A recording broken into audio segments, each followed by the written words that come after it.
Vinukonda road నుంచి ఐమే hall దాకా ర్యాలీగా రావడం జరిగింది. మా స్టాఫ్ డాక్టర్స్ అందరితోటి.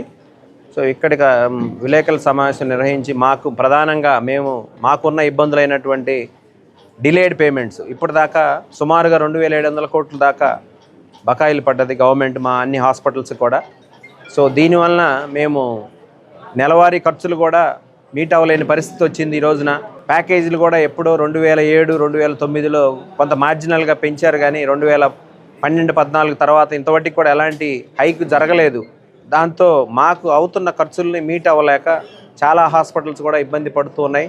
చాలామంది హాస్పిటల్స్లో ఉన్న సిబ్బందిని కూడా తగ్గించేయడం జరిగింది. సో ఇవన్నీ కూడా గవర్నమెంట్ దృష్టికి తీసుకెళ్ళాలి. అదిగా కొత్తగా జనరలైజ్డ్ ఇన్సూరెన్స్ పాలసీని యూనివర్సల్గా ప్రతి పౌరుడికి ఇన్వాల్వ్ చేస్తాము అని గవర్నమెంట్ ఈ మధ్య రీసెంట్గా చెప్పిన దాని మీద మా యొక్క ఆందోళన ఏంటంటే, కంపల్సరీగా మా యొక్క డాక్టర్లను కూడా అసోసియేషన్ తరఫున కొంతమందిని మీరు ఇన్వాల్వ్ చేసి మీరు ఏ విధంగా ప్యాకేజీలు ఏ విధంగా పెంచబోతున్నారు, ఏ విధంగా ఉండబోతుంది అనేది మాతో డిస్కషన్ చేసినట్టే హాస్పిటల్స్ అసోసియేషన్ తోటి మాకున్న కన్సర్న్స్ను కూడా మీతో చెప్పిన తర్వాత అవి సానుకూలంగా స్పందిస్తే గవర్నమెంట్ అది సక్సెస్ఫుల్గా రన్ చేయడానికి కూడా ఒక అవకాశం ఉంటుంది.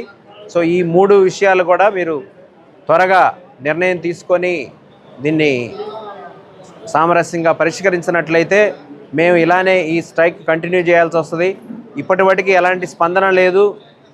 ఆ ఉద్దేశంతో మేము ఈరోజు ఈ ర్యాలీగా ఈ ప్రెస్ మీట్లు పెట్టి గవర్నమెంట్కి తెలియజేయాలనే ఉద్దేశంతో ఈరోజు నిర్వహించడం జరిగింది. గురువారం రోజున దీని కంటిన్యూషన్లో భాగంగానే మా త్రూఅవుట్ స్టేట్ మా హాస్పిటల్స్ నుంచి మా స్టాఫ్, హాస్పిటల్స్, డాక్టర్స్ అందరూ కూడా మేము ధర్నా చేయడానికి చలో విజయవాడ వెళ్ళటం జరుగుతుంది.